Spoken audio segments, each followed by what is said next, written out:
Hello, I'm Laurel House. I'm a dating and empowerment coach and a relationship expert on Ease Famously Single. You hate them, don't you?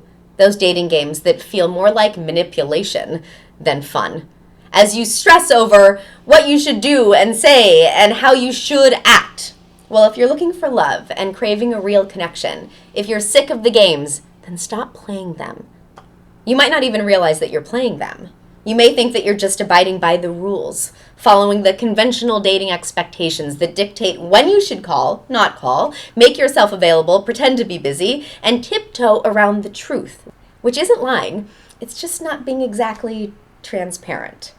Well, screw the rules. It's time to get real. This is the antiquated and new advice. Number 1, antiquated advice, wait for sex until monogamy. New advice, have sex whenever you want.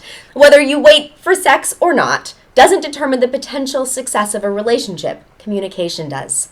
So open your mouth before you open your legs, whether it's on the first date or the 50th date, as long as you are honest with yourself first about your dating purpose, and then honest with your date about what you're looking for. Have sex when you want. And only because you want to have sex. No pressure from anyone else. Number 2, antiquated dating advice, break up in person. New advice, break up over text. If you've only been out on 1 to 5 dates, you're super casual, you haven't had sex, and you aren't officially boyfriend and girlfriend, a text breakup is fine. I know it seems cold, but let's be realistic here. If you're an active dater and you're going out with lots of different people who just aren't a fit, you don't have to have that whole drama around the seeing someone and telling them it's over. I mean, reverse it. Do you really want some guy to come over to your house and be like, hey, Laurel, just want to let you know that I'm not into you? No, that's awkward. Even a phone call like that is awkward. It's okay to send a text. Treat them how you would want to be treated. Number 3, antiquated advice, be perfect, fun, easygoing, and only talk about safe stuff. New advice, if you're looking for something real, then be real. Show your humanity. Get vulnerable. That's what makes you lovable. Don't stick with safe subjects like your career, your dog, and your favorite travel spots. Get raw. Open up. Share something about yourself. That's the purpose of the first date, right? To figure out if there's chemistry, yes, and to see if you're potential fit and have common ground. So why are you hiding who you are and avoiding those meaty topics that matter? Fly your red flags. I know it's been ingrained in your mind, attitude, and therefore conversations and actions that you must publicly embody perfection at all times. You're interesting, intelligent, successful, easygoing, and strong. You don't have a strong opinion about where to go, what to order, really anything. You're easy to be with and easygoing. You are the type of person who a man would love to bring home to his mother and show off to his boss. You're constantly asked why you're still single, and just as often you're receiving offers to be set up by your friend's brother, a nephew, or colleague. Despite how perfect you are, you still can't get a second date. Why? Because you're perfect, and that's forgettable. Perfection is boring. Perfection makes others feel like they can't add up. They have nothing to add to. It lacks humanity. Being imperfect is authentic and scary and essential. Be quirky, vulnerable, silly, anything that makes you you. That's what makes you sticky. Number 4, antiquated advice, don't reveal too much on the first date. New advice, opposite. Be totally open. Like I said, fly your red flags, expose your baggage, be real and get raw. Be open and real so that you can get to know each other in that stripped down state. Relationships that end up ending quickly are often built on superficial grounds. He's so hot. I love his car. Look at her body. He's hysterical. So much fun. You fall in love with that, not them. If you want to build a relationship that lasts, think about a skyscraper. They go down before they go up. They're building the foundation first. Or else, if you just build up, building's going to fall down. Same with relationships. Make sure that you go deep first. Can you really have a conversation of substance? Try to understand who they are as a human being. What are their core values? Do their core values align with your core values? When you expose and express your true self, when you open yourself up and you're vulnerable, then that person is going to be vulnerable back to you. If you want someone to open their heart, then you have to help them to open it. And you open it by having conversations that express vulnerability. Not therapy sessions, but just some vulnerability. I have other videos on that. Number 5, antiquated advice. Let him lead the conversation. New advice, ladies, take the lead. Model what you want mirrored back. Be the example of your expectation. You are setting the standard, establishing the expectation, and creating a safe space for honesty. Oftentimes, women allow the guy to set the tone. We follow how he communicates with us. Why? Well, because we feel like we're afraid to step out of line. We want to be soft and feminine and loving and make him feel like he's the man and taking the lead. And yes, it is important for him to be the man and for you to be the woman. And that doesn't mean that you have to be silent. You can be feminine and share something about yourself and how you feel about it. And maybe something that you're not even so proud of and the lesson that you learned from it and why you're a better and wiser person because of it. When you're vulnerable, as I said, they will be too. Your conversation will be more layered and interesting. If you go deep, they will go deep. They will tell you a story that's equally substantive. You're really creating a connection now. So be the example of your expectation. Ladies, you can lead the conversation.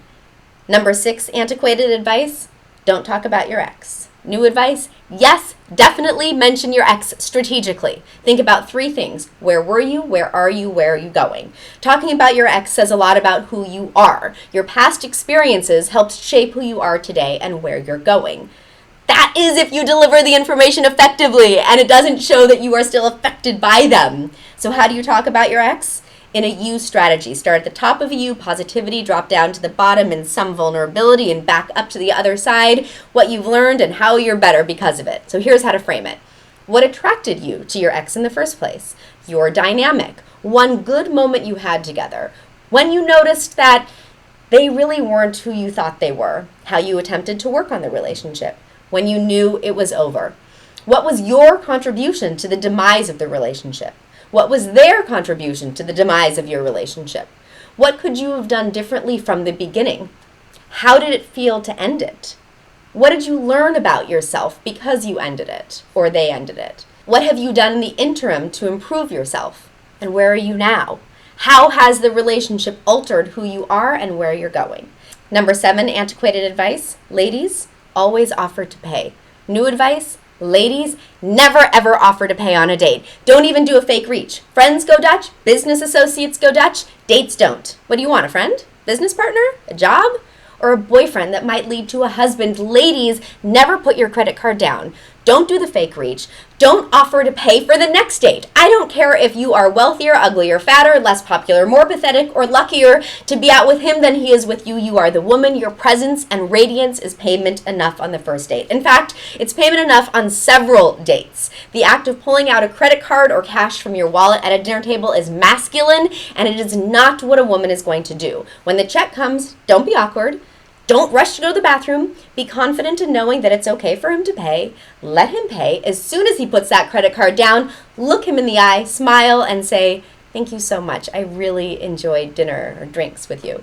This is about attitude. Women pride themselves on being empowered, and I totally agree, but you're taking it too far when it comes to dating. We've become too gender neutral and even gender avoidant when it comes to dating.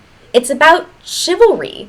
You can be a feminist and believe in gender equality and gender roles. Yes, we are equal and we are different. Allow those differences to be celebrated in dating. Number 8, antiquated advice. After the date, you should always wait for him to text to say thank you. New advice? No. A guy needs to know that he did a good job and that you're interested in seeing him again. If you don't text the next day, ladies, to say thank you, he doesn't know he did a good job. And because the rules have us so screwed up, you're both sitting there wondering who's going to reach out first. Then neither of you do because you're both waiting for the other person to make the first move. And then you don't go out again. So stop following the rules. Ladies, send a text the next morning to say thank you so much for drinks last night. I really enjoyed hearing about your trip to Peru. And you were right. Best Negroni in town. I'd love to see you again soon. In saying I'd love to see you again, you're letting him know that you are interested. And if he asks you out again, you'll say yes. Now, if you didn't like him, you should still send the text to say thank you. But this time you're going to say, thank you so much for last night. It was really nice to meet you. Period. That's it. If he sends another text saying, thank you so much, oh my gosh, would love to take you out again, you respond saying, thank you, I feel so flattered, I think you're a really great guy, I just don't feel like we're a match. That's it. Don't send another text. You can delete the number, you're done. Don't ghost him though, if you're not interested. It's time to throw out that old antiquated advice that is creating zero foundation for something real. Screw the dating rules, which actually mean dating games. Dating is not about manipulation. Dating is not a game. Dating is about strategy. Dating is like a dance. Dating is real. If you're looking for something real, then get real. Thank you so much for watching. Please like it if you liked it and subscribe if you haven't already. If you have, thank you so much. You can learn more about me on my website, laurelhouse.com. You can follow me on Instagram @laurelhouse and on Twitter @datinglaurel. Thank you.